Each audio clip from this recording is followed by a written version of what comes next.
simplify the fraction, 208 over 320.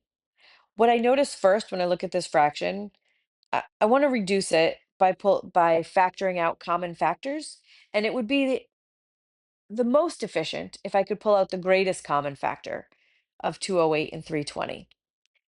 However, finding the greatest common factor of large numbers like this isn't quick. It may be faster if I just pull out a 2, right? Both of these numbers are even. That's the first thing I notice. So I'm just going to divide the top and bottom of this fraction by 2. So 208 is 2 times 104, and 320 is 2 times 160. So I can cancel my 2's, and I just have 104 over 160, which are both even again. So I can do the same trick, rewrite this as 2 times 52, and 160 as 2 times 80, cancel the 2's, and then 52 over 80 is still even over even. Those are both still multiples of 2. So I'm going to write 52 as 2 times 26 and 80 as 2 times 40. Cancel the 2's.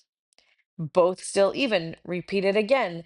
So 2 times 13 over 2 times 20.